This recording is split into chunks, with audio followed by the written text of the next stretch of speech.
Os irmãos, com alegria, recebam a paz do nosso Senhor e Salvador Jesus Cristo. Amém, meus irmãos? Queridos, eu quero lhes convidar a todos os quanto apóstolos estão com o livro sagrado de Deus. Levante-o acima da sua cabeça. Glória a Deus. E diga comigo: eu amo a Bíblia, porque a Bíblia é a palavra de Deus. Se é verdade, eu quero lhes convidar para o texto sagrado da palavra do Senhor, primeiro livro histórico de Samuel, capítulo de número 2, versículo de número 35, glória a Deus. Primeiro livro histórico de Samuel, capítulo de número 2, versículo de número 35, praze-me nesta oportunidade a externar a Deus a minha gratidão pela honraria que o Senhor nos concede na noite de hoje para fazermos uso da sua infalível e inerrante palavra. Palavra esta que o apóstolo Paulo disse ao seu filho na fé Timóteo, fiel e digna de toda aceitação. Que ao Deus Todo-Poderoso, mediante Jesus Cristo nosso Senhor, e seja dada toda a glória e honra e força e poder e domínios e reinos antes de todas as eras, e agora e para todos sempre. Amém. Querendo também estender nesta saudação inicial os meus sinceros votos de agradecimento ao pastor Tony Duarte, amigo que também fora em um período o meu pastor em Vilagem Campestre 2. Quero agradecê-lo pela confiabilidade de púlpito. Também eu quero louvar a Deus pela vida de todos os presbíteros, obreiros que apostos estão. Quero trazer para a igreja do Senhor a saudação calorosa do meu pastor em Vilagem Campestre 2, pastor Manassés Tenório. O mesmo cumprimentam a todos os irmãos com a paz do Senhor Jesus. Queridos, aqueles que encontraram a referência bíblica, digam amém. Escrito está segundo a minha tradução: e eu suscitarei para mim um sacerdote fiel, que procederá segundo o meu coração e a minha alma, e eu lhe edificarei uma casa firme, e andará sempre diante do meu ungido. Amém, queridos? Por bondade de poderes retornar os vossos assentos, muito obrigado. Que Deus aplique a credibilidade da sua palavra em nossos corações. Se possível, gostaria que a sonoplastia me liberasse um pouco do retorno, por gentileza, e a gente vai controlando aqui. Muito obrigado pela gentileza.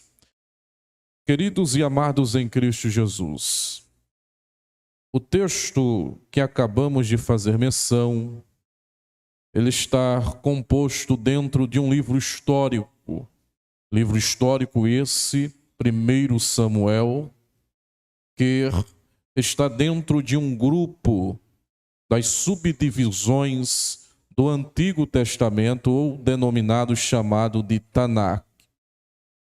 E esse grupo histórico, assim, ele traz as grandes manifestações, desde a teocracia, a monarquia, os reinos divididos, reino do norte e o reino do sul, trazendo todas as informações da governabilidade dos reis de Israel e também dos reis de Judá.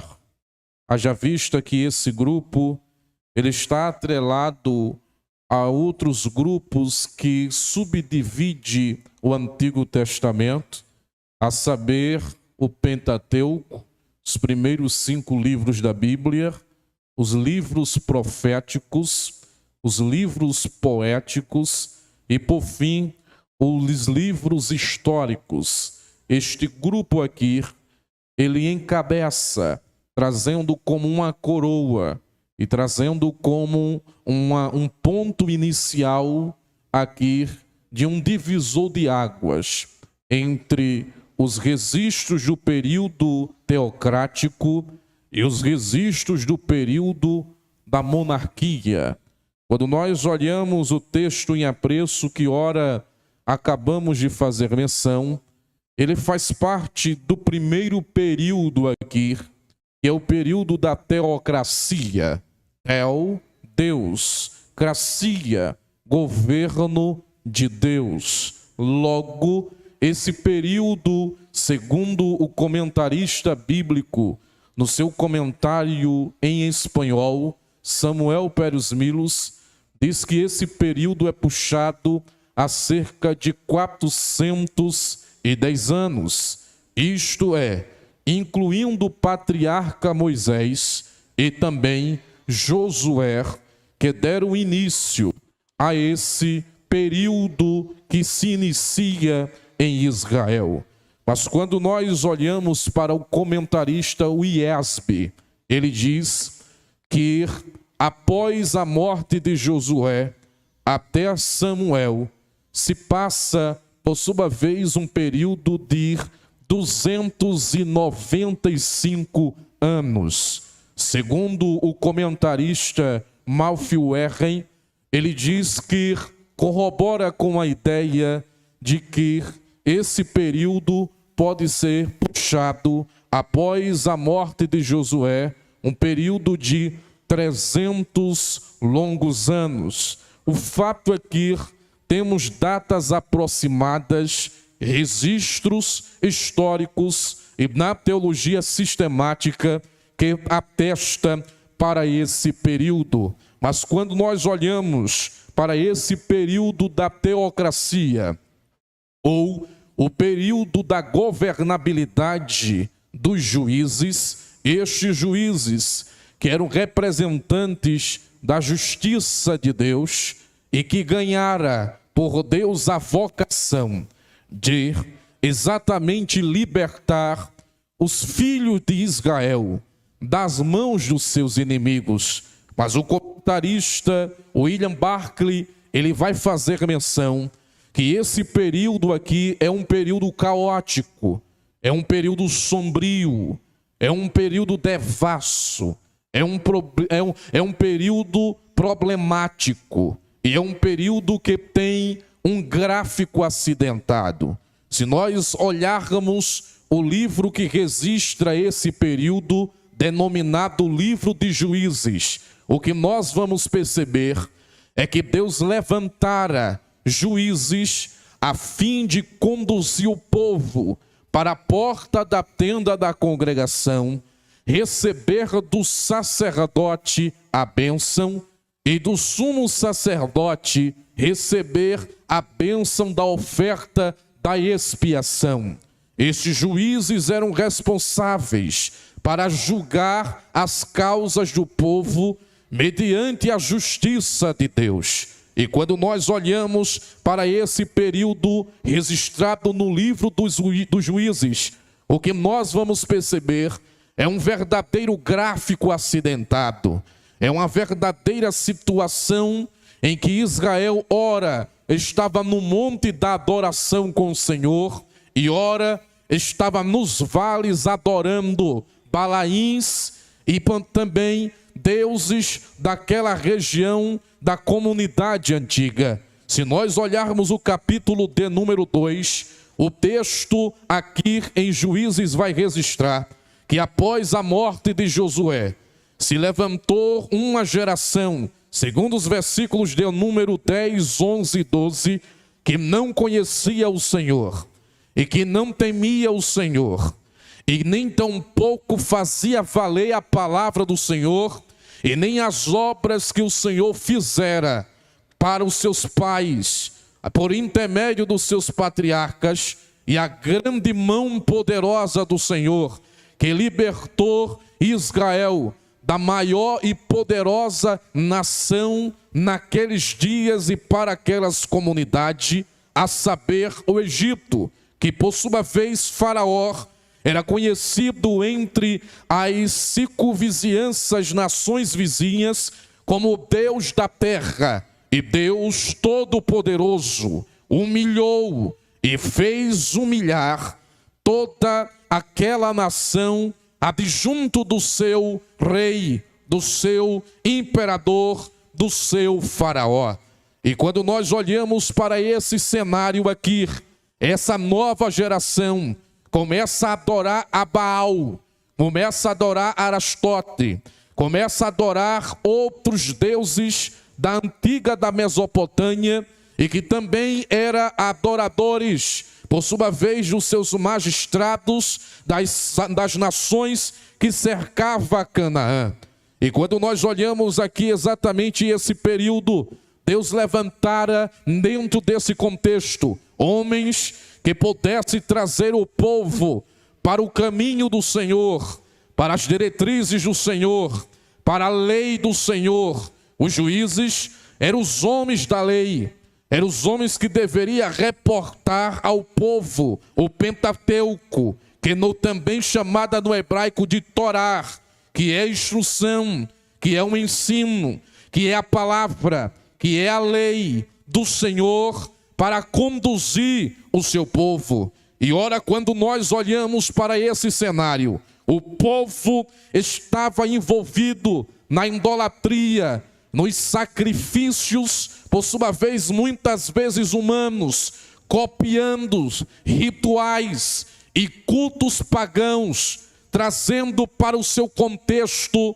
social, e assim fazia perverter os jovens naqueles dias, de modo que aquela geração estava envolvida na corrupção espiritual.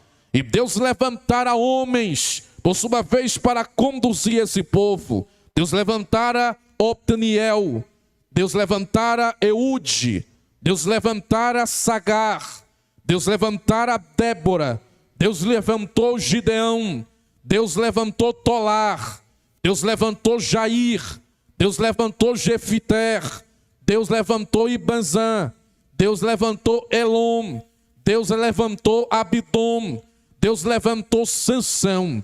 E até este momento, Deus levantara esses homens de suas respectivas tribos como príncipe do povo de Deus, como alguém que deveria julgar o povo de Deus, por meio da justiça do Senhor, por meio da lei do Senhor. Mas se nós olharmos o livro de Juízes, vamos perceber que de todas as tribos, Deus levantara homens para, por sua vez, julgar o seu povo e livrar o seu povo, com exceção da tribo de Levi.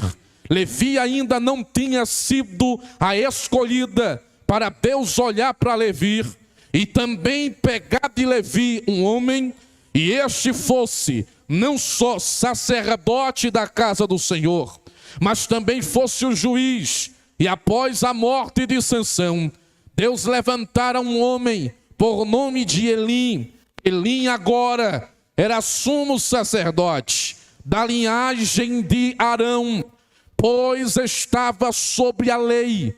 E o Senhor agora escolhera exatamente esse homem para não só ser representante de Deus, mas também o intermediador entre Deus e um homem, trazendo o povo para a porta da congregação, restaurando a porta do povo de Deus, da adoração, e por sua vez, no ato de culto, no ato sacerdotal, pudesse sacrificar o Senhor diante do povo de Deus. Então Deus levantará um homem agora, que seria esse homem, o exemplar sagrado, o exemplar da sua presença, o homem que estava mais em contato com o culto, o homem que estava mais próximo do tabernáculo do Senhor.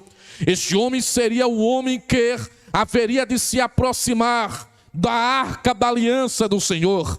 E agora Deus, ele resolve levantar Elim, o homem que se aproxima da arca, o homem que se aproxima do altar, o homem que tem as suas cerimônias e as suas reverências ao Senhor. E este homem e esta casa deveria, por sua vez, trazer o povo ao arrependimento dos seus pecados e da sua idolatria espiritual. Mas quando nós olhamos para esse cenário, por sua vez, o texto informativo de primeiro livro de Samuel, no capítulo de número 1, vai nos mostrar, e no capítulo de número 2, precisamente, que a casa de Eli não estava de acordo com as leis do Senhor. Se nós olharmos o capítulo de número 3, o estado caótico do povo, o estado caótico da casa de Eli, era tão sombroso, que o texto vai dizer, capítulo 3, versículo de número 1, que as visões eram muito raras, e que a palavra do Senhor não era frequente, não era manifesta nesses dias. Aqui mostra um período de obscuricidade na governabilidade de Eli. Ofni e Finéias, filhos de Eli, capítulo de número 2, versículo de número 22, vai nos informar o texto que ele deitava com as mulheres dentro da congregação do Senhor. O texto vai dizer, e o texto vai dar a entender, que se juntava de bando de mulheres na porta da tenda do Senhor, e é ali que eles se prostituem, é ali que eles corrompem o sagrado, é ali que eles resolvem, por sua vez, se esconder dos olhos do seu pai, mas não se escondera dos olhos do Senhor. Até o momento o Senhor está em silêncio, até o momento o Senhor não falará nada, até o momento não tem visões, até o momento a palavra do Senhor era muito rara, conforme o capítulo 3 e o versículo de número 1. Mas isso não significa que Deus abandonou o seu povo. Isso não significa que Deus deixou simplesmente alheio o seu povo. Os olhos do Senhor estão enxergando. Eu costumo dizer que o Senhor, Ele consegue enxergar uma pulga preta em cima de uma pedra preta, em cima de uma tábua preta, em uma noite escura. Os olhos dele, segundo João, é como chamas de fogo. Ele vê com clareza, ele vê por trás das cortinas, ele vê nas sudinas, ele vê o que foi jogado por baixo do tapete. Os olhos dele estão olhando. Ele não pode estar ainda se falando com a igreja, mas ele está contemplando todas as coisas, e o tempo da sua justiça vai descer. Aleluia! É nesse cenário aqui que o Ofni e Finéias, uma geração que vestia a estola sacerdotal, a mitra sacerdotal, uma geração que estava no tabernáculo de Deus, tinha a cara de crente, tinha a voz de pregador, tinha a oratória de pregador, tinha a afinação do cantor, mas eram homens que não estavam comprometidos com o reino. E você pode ter a aparência, você pode ter a formosura, você pode ter o estereótipo, você pode ter a lei, você pode ter a cara de crente, mas Deus conhece as entrelinhas do nosso coração, e ninguém acha que vai fazer o que quer e achar que Deus não vai fazer nada. Deus está olhando do seu trono, porque Ele governa o seu povo. Aleluia! Enquanto Ofni e Finéias está fazendo o que era mal aos olhos do Senhor, capítulo 2, versículo 12, o texto vai dizer: estes meninos, estes jovens, eram filhos de Belial, porque não fazia o que era bem aos olhos do Senhor.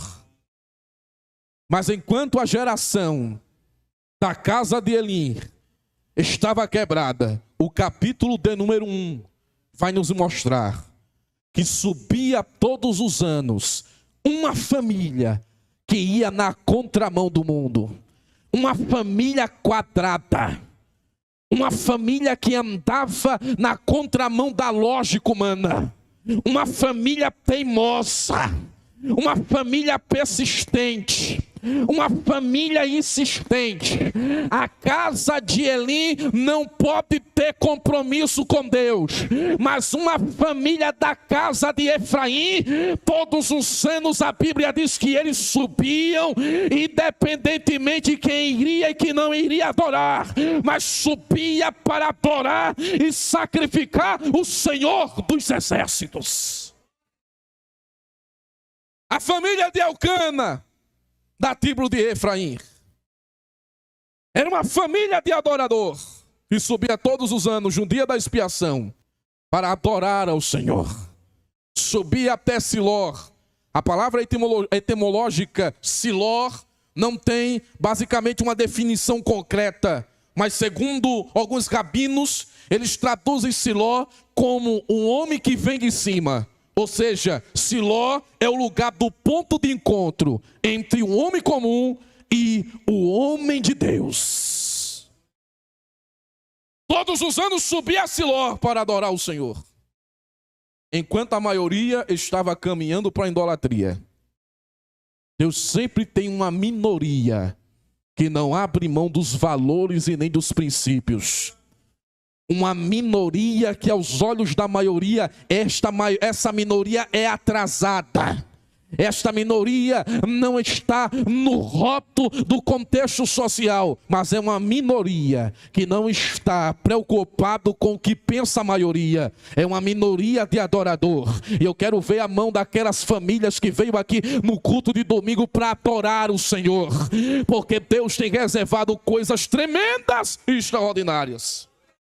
Mas o texto vai informar que neste cenário aqui, a família de Elcana era uma família de adorador, mas era uma família que tinha problemas, porque na casa de um adorador também tem problemas. E qual era o problema? Havia uma jovem, por nome de Ana, que estava estéril. Essa jovem, todos os anos, ao subir com o seu esposo, ela orava ao Senhor, pedindo a Deus um filho. Mas o versículo de número 5 vai nos informar que o Senhor lhe cerrou a madre. Oh, aleluia! Ela não era estéril por causa de algum problema do seu organismo. Ela era estéril porque o Senhor colocou a mão. E quando o Senhor colocou a mão, disse: é só um pouquinho de tempo, espera. A terra é fértil, mas espera um pouquinho. E no tempo certo eu vou levantar a partir de ti e este será sacerdote ao meu nome, diz o Senhor. Essa jovem subia todos os anos para adorar ao Senhor e fazer a sua petição, fazer o seu pedido e fazer a sua oração, clamar a Deus, exatamente para ter um filho. Os irmãos são sabedores disso, os comentaristas vão registrar. Como comentarista Brian Chappell, ele vai registrar que as mulheres, até nesses dias, era importante ela ter filhos. E isto ratificava que ela era uma pessoa importante, uma peça fundamental para dar continuidade à árvore genealógica da sua família, necessariamente do seu esposo. E por sua vez o contexto histórico e tradicional da época, tanto na lei do Levirato, no livro de Gênesis, como também na lei mosaica, a partir do livro do Êxodo, nós vamos registrar e perceber exatamente que as mulheres desejavam estar grávidas, mas desejavam engravidar de um primogênito que seria esse, um varão, que levasse ele o nome do seu esposo. O brasão da sua família era o desejo dessa mulher, era o desejo das mulheres, mas não era somente isso. Aleluia! Que fazia com que Ana orasse todos os anos, buscasse o Senhor para que Deus entregasse um filho. É porque Ana está carimbada em uma promessa. Dá para você olhar para o irmão que está do teu lado e dizer aí para ele: quem tem promessa de Deus, quem tem promessa de Deus, ele não aceita as circunstâncias contrárias. Quem tem promessa de Deus, ele rompe. Quem tem promessa de Deus, ele não dá desculpas.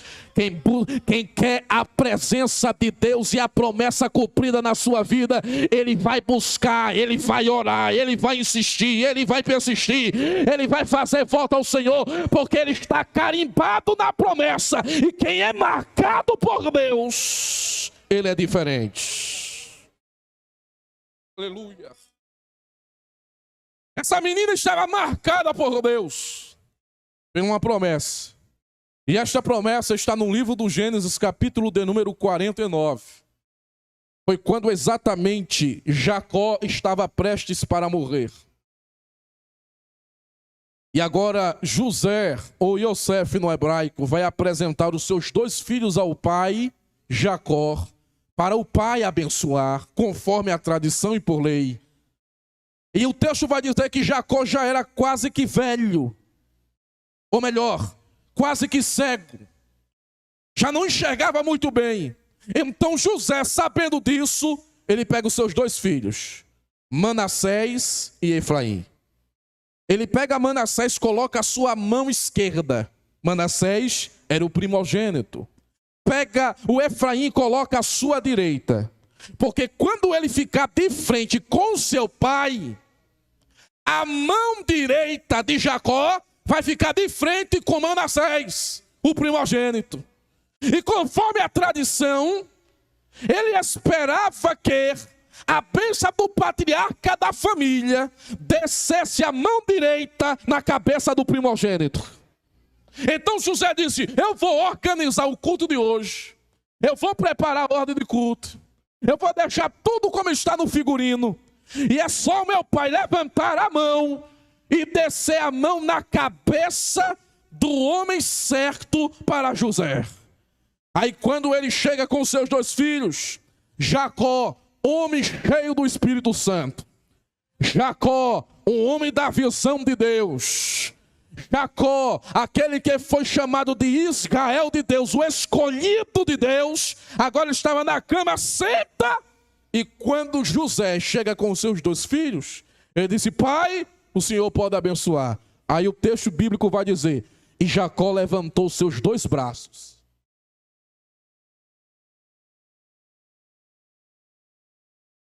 José está atento para Jacó, seu pai. E de repente, irmãos, no cenário eu me amarro muito com o Espírito Santo. Porque quando o Espírito Santo desce, ele muda completamente a nossa performance. Ele muda completamente a nossa agenda. A gente prepara do nosso jeito, o Espírito Santo faz do jeito de Deus, do jeito divino, da forma que Ele quer. Porque culto não é culto para homem, culto é culto para Deus. E Deus faz no culto que Ele quer, da maneira que Ele quer, da forma que Ele quer. Porque Ele é o Senhor, digno de receber adoração. O Espírito Santo desce no cenário. Oh, aleluia.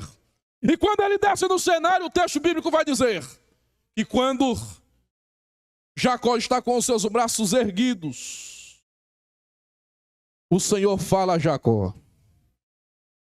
Eu imagino o Senhor sussurrando no ouvido de Jacó, dizendo: tu lembra, Jacó, que um dia eu escolhi o menor? Tu não eras nada na casa de teu pai. Mas quando ainda estavas no ventre, eu fiz uma promessa que o maior serviria o... Oh, aleluia. Hoje esse cenário vai se repetir aqui. Vai se repetir aqui neste lugar. Mas o Senhor quer que eu faça o quê, Senhor? Ele com as mãos levantadas, o Senhor disse: Jacó, cruza os braços. Cruza os braços, Jacó. E a mão direita vai descer na cabeça de Efraim. Aí a Bíblia diz que José colocou a mão na cabeça e disse: meu pai, o Senhor colocou a mão na cabeça do homem errado. Quem disse que está errado? Jacó olha para José e disse: calma, meu filho, tenha calma. Não está errado. O maior, ele terá a sua bênção e será grande.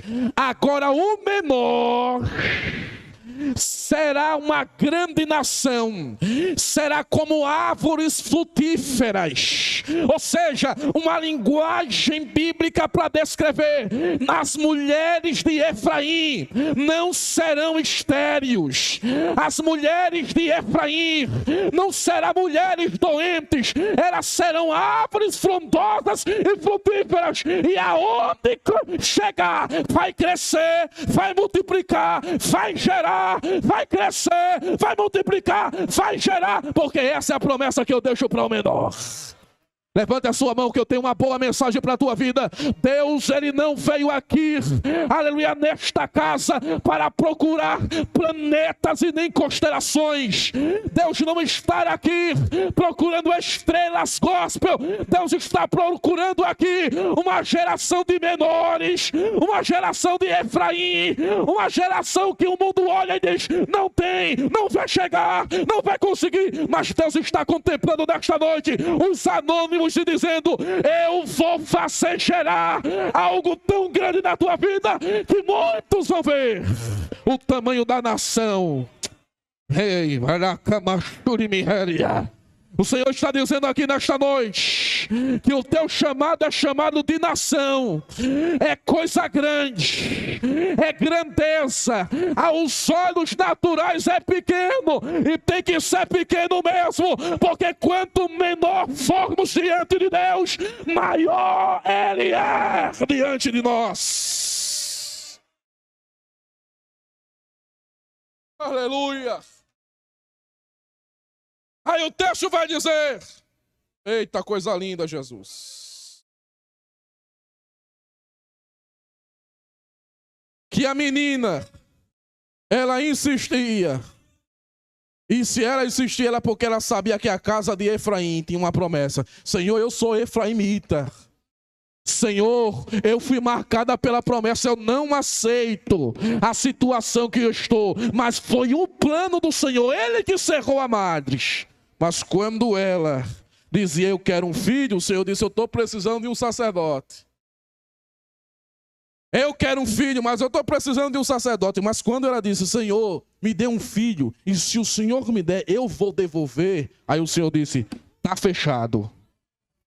Você precisa de um filho, mas eu preciso de um sacerdote. Capítulo 2, versículo 35. E eu suscitarei para mim um sacerdote fiel, e procederá segundo o meu coração e a minha alma, e eu lhe edificarei uma casa firme. E ele vai andar na presença do meu ungido. Ele vai ser um referencial aqui. Esse menino, ele cresce. Esse menino, ele vive agora sob a proteção de Elim. E o texto, capítulo 3, versículos de número 2, versículo de número 3, vai dizer que o menino resolvia morar, dormir, até mesmo residenciar, bem perto do tabernáculo de Deus, ao ponto que o versículo de número 3 vai dizer que ele se deitou ao lado da arca, ou seja, a arca da aliança ficava no centro do santíssimo lugar, no hebraico chamado de Kidushá, e era naquele lugar que a fagulha da glória de Deus descia, em cima da tampa do propiciatório, e era lá que a manifestação proteótica de Deus acontecia. O menino veio para deitar ao lado da arca da aliança. Porque quem tem chamado de Deus, ele não se conforma, ele quer mais. Mesmo que Deus esteja em silêncio, mas ele vai ficar na geografia certa, no lugar certo, na posição certa, até o tempo de Deus decidir descer. E lá dentro, o Senhor começa a falar com o menino: Samuel, Samuel. E ele responde: eis-me aqui, corre para Elim. Eis-me aqui porque me chamaste. Ele disse: não te chamei, vai voltar a deitar. E o Senhor chama novamente pela segunda vez: Samuel, Samuel.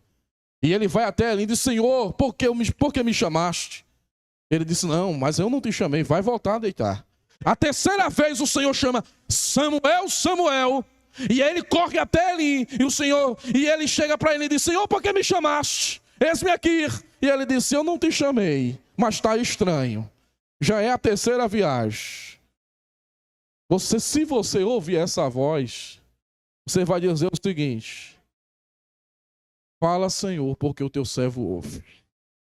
O menino volta e o Senhor chama Samuel.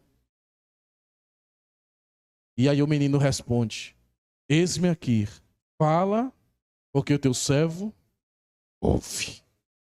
Versículo 10, segundo a minha tradução: então veio o Senhor. Deus chamou a primeira vez, ele não veio. Chamou a segunda vez, a fagulha da glória não acendeu. Chamou a terceira vez, a Shequina não desceu no tabernáculo de Moisés. Mas quando chega na quarta vez, quando o menino diz: eu estou aqui, fala que o teu servo ouve, versículo 10, então veio o Senhor e ali esteve. Aleluia. É naquele momento que a fagulha da glória de Deus acende. É naquele momento, antes que a lâmpada de Deus se apagasse, Deus fala no meio do fogo, da sua glória, de cima do tabernáculo, a alma de Samuel, dizendo: eu vou fazer uma coisa nova, que todo aquele que ouvir em Israel, lhe tinirão ambos os ouvidos. Hoje é o tempo que eu desço para resolver, trazer avivamento e uma esperança para o meu povo. Porque a minha glória eu não dou a outrem. Eu sou o Senhor, Deus do meu povo. Eu vou santificar o meu povo. É eu que vou purificar o meu povo. É eu que vou lavar o meu povo dos seus pecados. E ainda que eles estejam distantes do meu caminho, eu sou o bom pastor. E eu pegarei eles no caminho dos desertos e dos vales e trarei para a minha presença. Porque é o tempo de restauração e avivamento para a minha casa. Aleluia, diz o Senhor. É nesse cenário aqui, irmãos, que Samuel aparece. Ele entra como servo e sai como sacerdote do tabernáculo. Mas o Senhor disse no versículo 35, parte C, que ele lhe firmaria uma casa firme e ele andaria para sempre na presença do seu ungido. O ungido aqui é o Machia, que é um nome dado para o Messias. O Messias aqui é o Cristo. Logo, até nos dias de Samuel, no tempo de crise, havia uma esperança da chegada do Messias, do Machia, o ungido de Deus. E esse menino, o Senhor faz registro em dizer que ele andaria na presença deles. Ou seja, Samuel seria um menino tipo de Cristo para os seus dias. Ele deveria fazer a diferença, ele deveria transmitir a personalidade de Cristo, uma vez que ele entra no tabernáculo como servo, mas sai de dentro do tabernáculo como sumo sacerdote, escolhido por Deus, apontado por Deus, porque Cristo, sendo o nosso sumo sacerdote, ele não passou pelo átrio, pelo santo e pelo santíssimo lugar para se tornar sacerdote. Ele é o nosso sumo sacerdote, Hebreus capítulo de número 4 e capítulo de número 5, ele é o nosso sumo sacerdote porque ele saiu do santíssimo lugar, aleluia, passou pelo santo lugar, passou no átrio, chegou no altar do holocausto e morreu como cordeiro. E ele, como sumo sacerdote, pegou o sangue, seu puro sangue, e levou para o santíssimo lugar. E disse: Pai, está consumado, está pago, está feito. Eles não devem nada mais a ninguém. É o tempo que o Senhor vira a página e escreve uma nova história para a nossa vida. Fique de pé comigo, por gentileza. Aleluia. Glória a Deus. Bendito seja o nome do Senhor. O texto informativo vai nos dizer que o Senhor veio, versículo 10, capítulo 3, e falou com o menino. Tabernáculo ele pode ter a cerimônia, tabernáculo ele pode ter as peças, Mas se tabernáculo não tiver presença, é uma tenda comum. Tem que ter glória. Tem que ter presença de Deus. Tem que ter uma manifestação do céu. Não basta ter a arca. Tem que ter a glória que vem sobre ela. E o Senhor está dizendo para nós aqui, há muitas tendas que eu preciso visitar. Há muitos tabernáculos espirituais que a minha glória precisa descer. Mas Ele está procurando se existe alguém ainda que esteja, aleluia, buscando Ele no Santíssimo Lugar. Na hora certa, no momento certo, na geografia certa, aleluia, para a hora certa de Deus para a sua vida.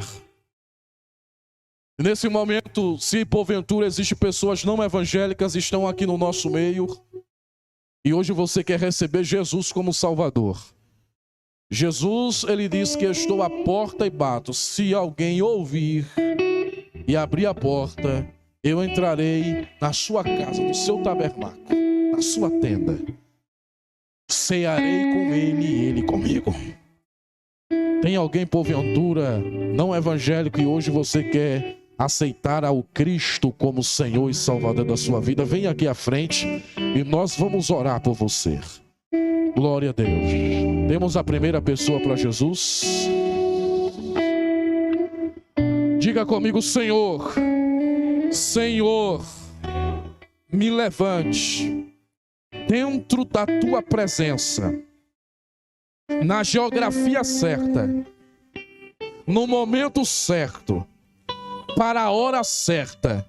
Eu quero ser uma geração que faça transparecer a glória do meu Cristo, a glória do meu Salvador, a fagulha da sua presença, pois todos nós com a cara descoberta refletimos como espelho a glória do Senhor e somos transformados de glória em glória na mesma imagem do Espírito do Senhor.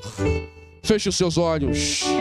Espírito de Deus, Tu és especialista em tempos de crise, em tempos de desespero, em tempos de dor, em tempos que as coisas não acontecem e que parece que o céu está trancado, parece que o céu está de bronze, ó Pai.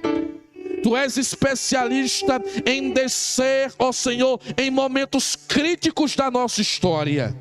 Visita-nos, ó Deus, com teu poder, com a tua glória e com a tua autoridade.